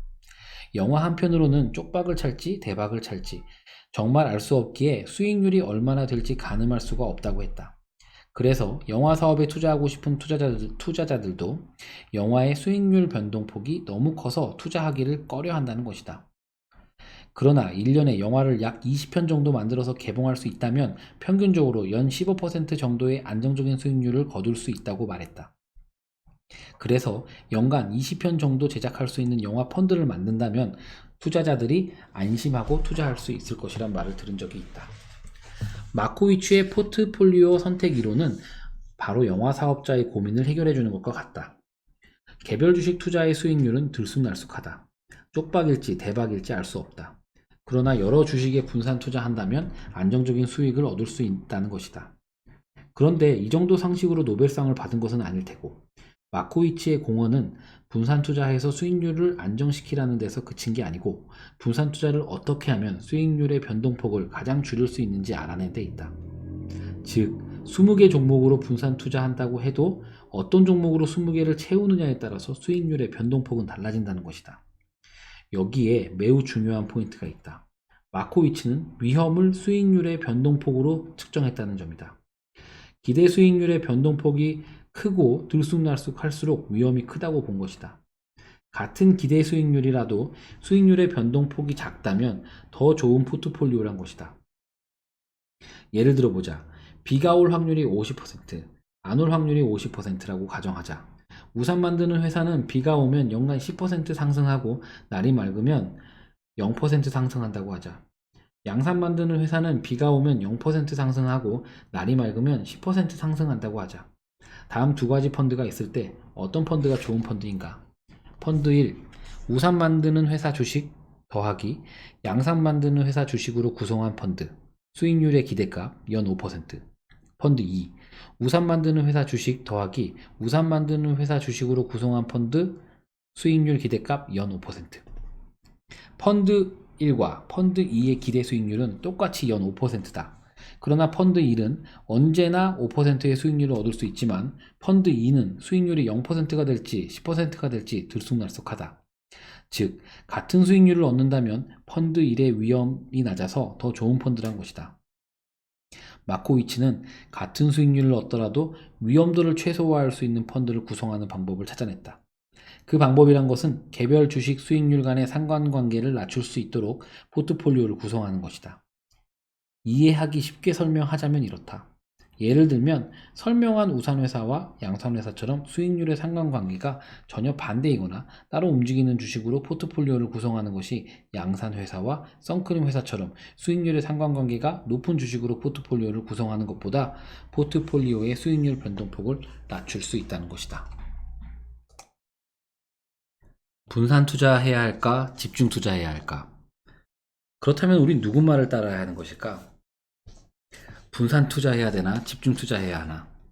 기관 투자자들이 수익률의 분산을 줄이기 위해서 최적 포트폴리오를 구축하는 방안으로는 마코위츠의 투자법이 적당하다. 그러나 재산을 늘려서 부자가 되기를 희망하는 개인 투자자라면 과도한 분산 투자 방식으로 부자 되기는 어렵다. 앞에서 말했다시피 투자 종목 수가 늘어날수록 수익률은 종합 주가 지수와 비슷해지기 때문이다. 주변에서 종합 주가 지수에 투자해서 큰 돈을 벌어 부자 되었다는 이야기를 들은 적이 없다. 당신이 아직 부자가 아니라면 자산을 늘리기 위해서는 집중 투자해야 한다.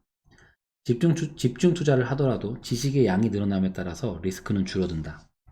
피터 린치는 개인 투자자라면 5종목이면 충분하다고 말했다. 부자가 되고 싶다면 집중적으로 개별 주식에 대해서 공부하고 관찰하고 투자해야 한다는 것이다. 또 집중 투자에서 필수적인 지침은 장기 투자를 해야 한다는 것이다. 장기 투자라야 주가 변동성을 극복하고 높은 수익으로 보답할 수 있기 때문이다. 그런데 마코위츠의 포트폴리오 이론을 부동산 투자에서 적용할 만한 아이디어가 있을까? 부동산도 수익률 변동과 분산만 측정할 수 있다면 포트폴리오 이론을 적용할 수 있다. 하지만 포트폴리오 이론을 적용할 만큼 부동산 자산 규모가 많은 개인이 몇이나 되겠는가? 거대한 부동산 자산 운용 회사에서나 적용할 수 있을 듯하다.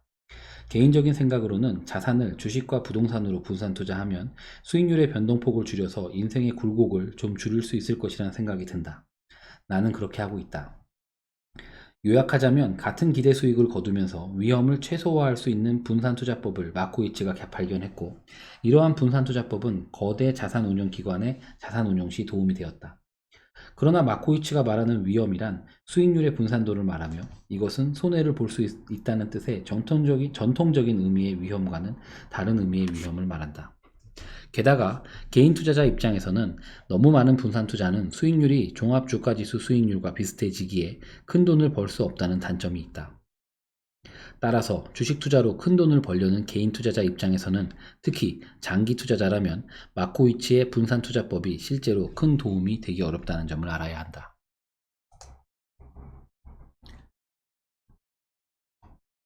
차트도 펀드 매니저도 다 엉터리다. 효율적 시장 이론은 어떻게 그런 혁명적이고 도발적인 주장을 했을까? 효율적 시장 이론에 대해서 쉽게 설명해보자. 시장이 효율적이란 말은 무슨 말인가? 이 말은 시장이 매우 효율적이라서 시장은 새로운 정보를 낭비나 지체 없이 가격에 반영한다는 말이다. 즉, 어떤 투자자라도 이용 가능한 정보를 기초로 한 거래에서는 초과 수익을 얻을 수 없다는 것이다. 초과 수익이란 남들보다 더 얻는 수익을 말한다. 예를 들자면 신문 방송에 나온 호재 뉴스를 보고 주식을 사려는 순간 이미 주가가 올라버려서 그 뉴스로 인한 이익을 얻을 수 없게 된다는 말이다. 모든 정보는 바로바로 가격에 반영되기 때문에 어느 누구도 그 정보로 남보다 더 많은 이득을 얻을 수 없다는 것이다. 물론 내부자 정보는 예외적이다. 그래서 내부자 정보를 이용하면 감방에 보내는 것이다. 다시 말하면 모든 공개된 정보를 이용해서 남보다 더 수익을 낼 수 없다는 것이 파마의 주장이다. 80년대만 해도 이 도발적인 주장에 대해서 갑론을박이 많았다. 하지만 효율적 시장 이론 주장자들은 그들의 이론이 맞다는 것을 실증 분석으로 증명해냈다. 특히 기술적 분석가들이 내세우는 이기는 투자 기법을 모두 조사해서 컴퓨터로 돌려서 검증하고 이들 기법이 모두 쓸모없는 쓰레기라는 걸 증명했다. 예를 들자면 이런 거다. 골든 크로스일 때 매수하고 데드 크로스일 때 매도하라. 헤드 앤 숄더 패턴이 나타나면 팔고 더블 보텀 패턴이 나오면 매수하라. 우리가 잘 알고 있는 이런 차트 투자 기법을 컴퓨터로 돌려서 검증해보니 모두가 돈을 벌 수 없는 엉터리이고 헛소리였다는 것이다. 그 외 대부분의 알려진 투자 기법을 실제로 검증해보니 모두 효과가 없는 투자법인 것으로 드러났다. 돈 버는 비법이 있다고 해도 공개되는 즉시 그 많은 사람이 그 비법을 따라하기에 그 누구도 더 이상 그 비법으로 이익을 낼 수 없다. 펀드 매니저들의 실적도 분석해본 결과 계속해서 시장 수익률을 능가하는 펀드 매니저는 없는 것으로 드러났다. 물론 시장에 알려지지 않은 비법이나 기법이 있을 수 있고 그런 기법으로 큰 부를 이룬 사람도 있겠지만 과거에 공개된 데이터를 이용해서 초과 이익을 낼 수 없다는 것이 효율적 시장 이론의 핵심이다. 예외적으로 효과 있는 두 가지 투자법. 예외적으로 효과 있는 투자법 1.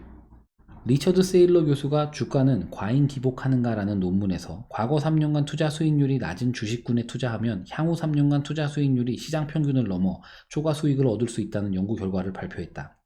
이런 주장은 효율적 시장 이론과 완전 배치되는 것이다. 최근에 투자 수익률이 저조한 종목으로 포트폴리오를 구성해서 3년 뒤에 팔면 종합주가 지수보다 더 높은 수익을 거둘 수 있다는 것이다. 이런 결과가 나오는 이유는 인간이 근시안적 본능 때문에 최근의 정보와 결과를 중시하고 장기적 정보와 결과에 대해서 등한시하기 때문이다. 예외적으로 효과 있는 투자법 2. 대부분의 기술적 분석이 효과가 없는 엉터리라고 밝혀졌지만 예외도 있다. 제러미 시겔 와튼스쿨 교수가 미국의 200년간 주가를 대상으로 검토해보니 200일 이동평균선이 상승 전환할 때 사고 하락 전환할 때 팔면 시장 수익률보다 더 높은 초과 수익을 얻을 수 있다는 것을 발견했다. 즉 200일 장기 이동평균선을 활용하면 평균보다 높은 수익을 얻을 수 있다는 것이다. 이 두 가지 투자 기법이 앞으로도 계속 유효할 수 있을까? 기법이 공개되었기에 모든 투자자들이 따라한다면 이 기법도 쓸모가 없어질 것이다. 그러나 1번은 계속 유효할 가능성이 높다. 왜냐하면 인간의 본능은 변하지 않고 인간은 본능을 극복하기 쉽지 않기 때문이다. 따라서 1번처럼 본능을 거슬러 투자하는 것은 계속 효과가 있을 가능성이 높다. 그러나 2번은 누구나 쉽게 따라할 수 있기에 향후에도 계속 유효한 투자법으로 남을 수 있을지 의문이다. 자산 가격의 거품이 만들어지고 붕괴되는 이유. 로버트 실러는 2013년에 노벨 경제학상을 받았다. 예일대 경제학 교수인 실러는 인간은 때때로 비합리적으로 행동한다고 주장하는 행동주의 경제학자인데 족집게 예언가로도 유명하다. 실러는 2000년에 주식시장은 비이성적으로 과열되어 있다고 지적한 이상과열이란 책을 출간했다. 책이 출간된 바로 그 달에 닷컴 버블이 폭락하여 이 책은 세계적인 베스트셀러가 됐다. 그는 2005년에는 부동산 거품이 꺼지고 세계 금융위기가 올 수 있다고 경고했다. 경고한 다음 해 2006년부터 부동산 거품이 꺼지기 시작하더니 2008년도는 서브프라임 모기지 사태를 겪으면서 전 세계가 금융위기를 맞이했다. 2018년도에는 가상화폐 시장의 거품이 완전히 녹을 것이라고 경고했는데 딱 맞아떨어졌다. 실러 교수가 경고한 비트코인은 네토마까지 하락하기도 했다. 실러는 어떻게 이렇게 족집게 예언을 할 수 있었을까? 그는 주식이나 부동산 같은 자산 가격이 인간의 비합리적이고 비이성적인 행동에 따라서 거품이 생기고 붕괴된다고 주장했다. 그래서 그는 전통 경제학자들의 분석 방법에다 사회심리학적 분석을 접목하여 주식, 부동산 같은 자산의 거품 생성과 붕괴를 예측했다. 2000년 당시 주가 수준은 정상적이지 않고 이상 과열을 보였다. 실러는 주가가 이상 과열된 이유를 사회심리학적인 분석을 통해서 설명했다. 인터넷이란 신기술이 도입되고 베이비붐 세대가 주식 투자에 나서고 신경제를 맞이했다는 시대적 사조가 지배하자 주가는 거품이 생겨 계속 상승하고 자연 발생적인 폰지 사기 시스템이 나타났다는 것이다. 그는 거품을 만들어내는 중요한 요소 중 하나로 인간의 무리짓기 행위가 있다고 보았다. 실러가 주식 거품 형성에 핵심 역할을 했다고 설명한 무리짓는 행동에 대해서 알아보자. 인간은 무리짓는 행동을 한다. 인간의 무리짓는 행동이 왜 투자에서 문제가 되는가? 무리짓는 행동이 주식시장이나 부동산 시장에 거품을 만들었기 때문이다. 그렇다면 왜 인간은 무리지어 행동하는가? 첫째, 인간은 사회적 압력에 약하다. 그리고 다수의 의견은 틀리지 않을 것이라고 믿는 경향이 있다. 솔로몬 애쉬가 한 실험이 유명하다. 그는 실험자에게 끈 길이를 맞춰보게 했는데 주변의 사람들이 모두 짜고 엉터리 답변을 하자 실험에 참가한 사람도 엉터리 답변을 내놓거나 또는 상당히 우물쭈물하고 혼란스러워하는 모습을 보였다.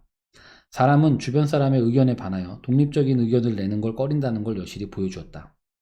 또 다른 학자도 같은 실험을 했다. 이번에는 주변 사람 없이 다른 사람들이 선택한 정답만 알려주고 난 뒤에 정답을 고르게 했는데 역시 3번 중에 1번 걸로 엉터리 답을 골랐다고 한다. 사람들은 다수의 의견은 틀리지 않을 것이란 믿음을 갖는 경향이 있다는 것이다. 즉, 인간은 사회적 압력에 약하고 다수의 의견은 틀리지 않을 것이란 생각 때문에 무리지어서 행동하기 쉽다는 것이다. 둘째, 사람은 전문가의 말을 잘 듣는 경향이 있다. 즉, 권위에 복종하는 경향이 있다는 것이다. 스탠리 밀그램의 전기 충격 실험이 유명하다. 다른 사람에게 전기 충격을 가하게 지시하고 잘 따르는지 알아보는 실험이다. 전기 충격을 받은 사람이 고통을 호소하지만 실험을 진행하는 전문가가 위험하지 않으니 괜찮다고 계속하라고 지시했다. 대부분의 사람들이 지시에 따라서 계속 전기 충격을 가했다고 한다. 이 실험이 의미하는 바는 사람들은 전기 충격을 받은 사람이 직접적으로 고통을 호소해도 무시하고 전문가의 의견을 따른다는 것이다. 권위에 복종하는 것이다. 전문가의 권위에 복종하기 쉬운 성향 때문에 인간은 모두가 한 방향으로 무리지어서 달려가기 쉽다. 셋째, 정보 캐스케이드 효과 때문에 무리짓는 행동을 하기 쉽다. 유리창으로 내부가 훤히 보이는 음식점이 줄지어 있을 때 사람들이 어떻게 음식점을 고르는지 살펴보면 정보 캐스케이드 효과를 확인할 수 있다. 캐스케이드는 폭포라는 뜻이다. 정보가 폭포처럼 흘러내려간다는 의미를 담고 있다. 사람들은 어느 식당을 고를지 선택하기 위해서 식당의 맛이나 음식이나 다른 걸 따져보지 않고 식당 안에 손님이 많은지만 살펴보고 손님이 많은 식당을 선택한다는 것이다. 그렇게 하는 이유는 매우 합리적이다. 왜냐하면 식당을 알기 위한 시간과 노력을 절약하기 위해서 타인의 선택을 따라서 자신도 선택한다는 것이다. 이런 효과 때문에 손님이 많은 식당은 폭포에 물이 흘러내리듯 줄줄이 새로운 손님이 들어가게 된다. 사람들은 구체적인 정보나 분석을 하는 대신에 다른 사람의 선택을 따라해서 시간과 노력을 절약하려 하기에 무리지어서 행동하기 쉽다는 것이다. 넷째, 인간은 본능적으로 대화를 좋아하고 입소문을 통해서 정보를 공유하기에 무리짓기 쉽다. 인간은 800만 년 동안 대화를 통해서 사냥물에 대한 정보, 타인에 대한 평가 등 다양한 정보를 공유해왔다. 그래서 인간은 가만히 두면 서로가 이야기하는 걸 좋아한다. 이야기를 통해서 정보를 공유하는데 이렇게 공유한 정보를 가장 신뢰한다고 한다. 따라서 입소문이 무리짓는 행동을 하게 만든다. 다음 보시는 장표는 반드시 이기는 주식투자법 3장에 포함되어 있는 내용입니다. 부동산과 주식이 어느 정도 과열되었는지 알 수 있는 지표인데 이를 투자에 참고할 수 있다고 저자는 책의 내용에 포함을 시켜 두었습니다. 다음의 지표 역시 미국 부동산 가격의 과거 대비 비교 지표입니다. 이 컨텐츠를 구독하고 계신 분들이 직접 찾아보실 수 있도록 출처를 명기해 두었으니 필요하시면 활용해 보실 수 있을 것 같습니다. 제4장 투자의 길을 만드는 부의 법칙. 상대적 빈곤감이 강남 아파트 값을 올린다. SNS를 보면 배블런의 주장에 더욱 고개가 끄덕여진다. 페이스북이나 인스타그램을 보면 모두 최상류층처럼 산다. 고급 레스토랑, 해외 휴양지, 고급 액세서리, 명품 옷으로 과시하는 것이 전부다. 그러니 상대적 박탈감이 심해질 수밖에 없다. SNS가 없던 과거에는 대체로 친구와 지인의 세세한 삶을 잘 알지 못했다. 스스로 교양을 가졌다고 생각하기에 대놓고 친구와 지인에게 지난 휴가는 어디에 놀러가서 무얼 먹고 어떤 즐거움을 가졌는지 과시하고 자랑하는 사람이 없었기 때문이다. 그런데 SNS가 생기고 난 뒤에 친구와 지인이 대놓고 자랑하지 않아도 그들이 지난 주말에 어디를 놀러가고 뭘 먹었는지 어떻게 즐거운 시간을 가졌는지 은밀한 사생활을 다 알게 되어버렸다. 그래서 우리는 상대적 박탈감을 더 많이 느끼게 되었다. 우리를 괴롭히는 것은 절대적인 빈곤이 아니라 상대적인 빈곤이다.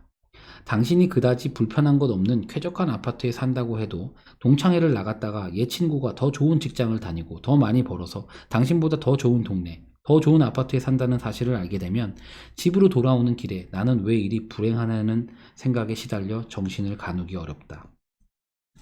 신분제 시대에는 가난을 변명할 수 있었다. 타고난 신분 때문에 자신이 어쩔 수 없이 가난하다고 변명할 수 있어 가난을 부끄러워하지 않아도 되었다. 그러나 자본주의 시장 경제에서는 신분과 혈통, 성별, 인종, 출신 지역, 계급과 상관없이 누구라도 능력이 있고 재능이 있고 또 운이 따른다면 부자가 될 수 있다.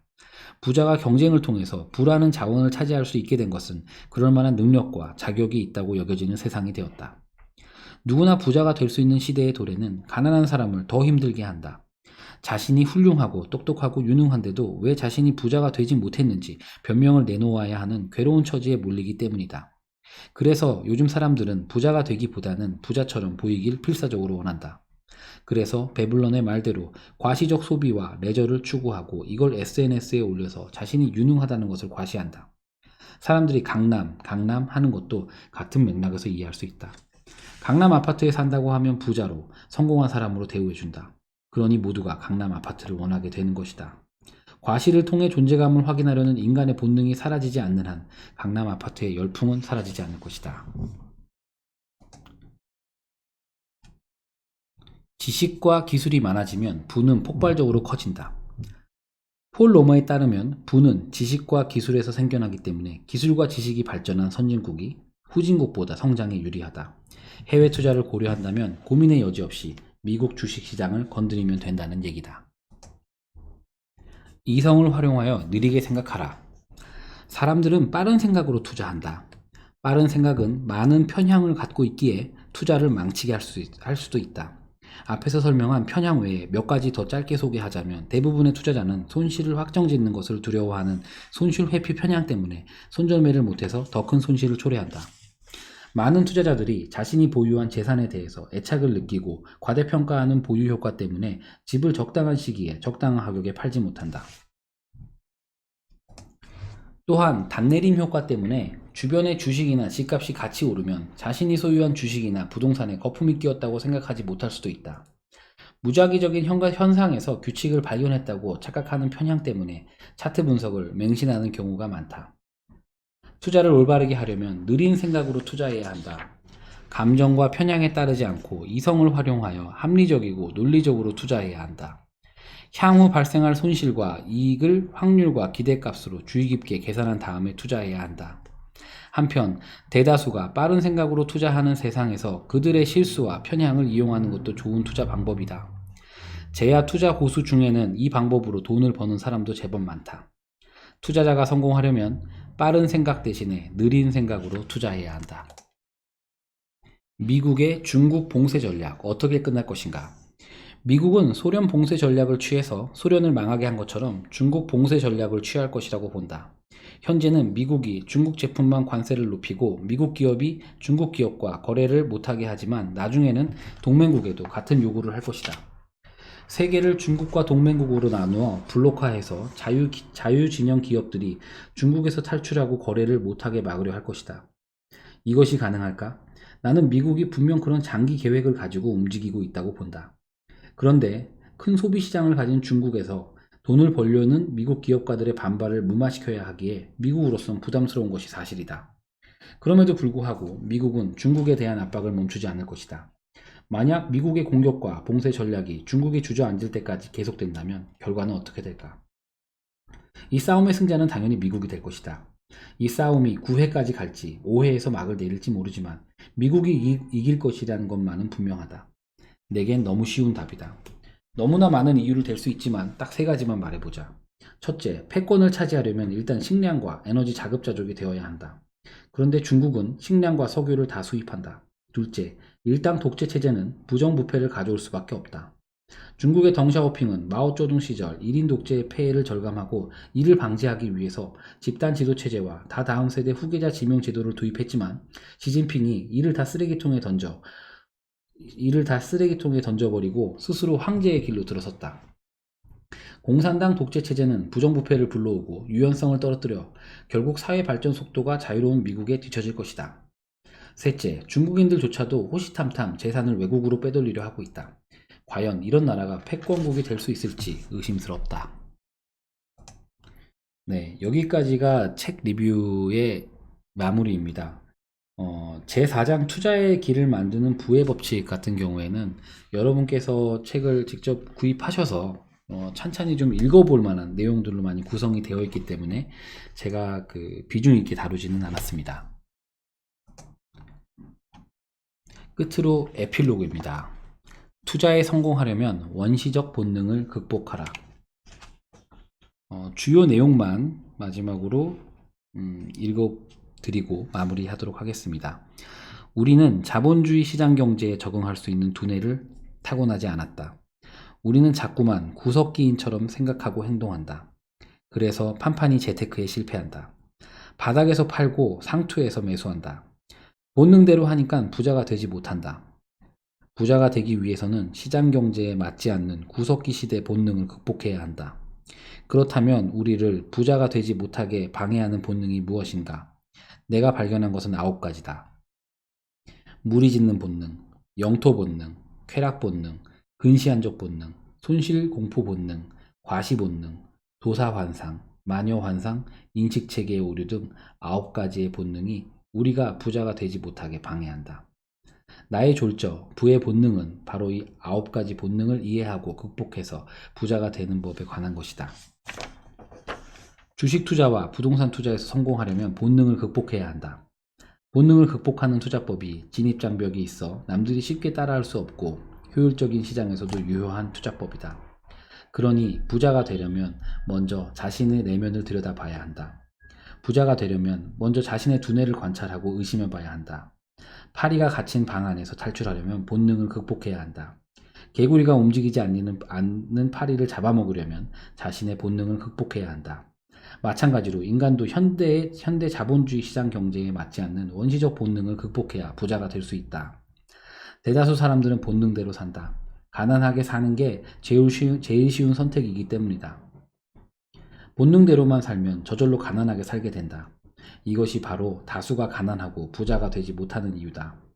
구석기 시대에 최적화된 본능대로 살 것인가? 이를 극복하고 부자가 될 것인가? 내가 부자가 되는 세상의 모든 방법을 알려준다 해도 당신 스스로 원시적 본능을 극복하지 못한다면 절대 부자가 될 수 없다. 답은 이미 당신 안에 있다. 이 책을 통해 자신의 내면을 들여다보고 자신이 부자가 되지 못한 이유에 다가가기를 바란다.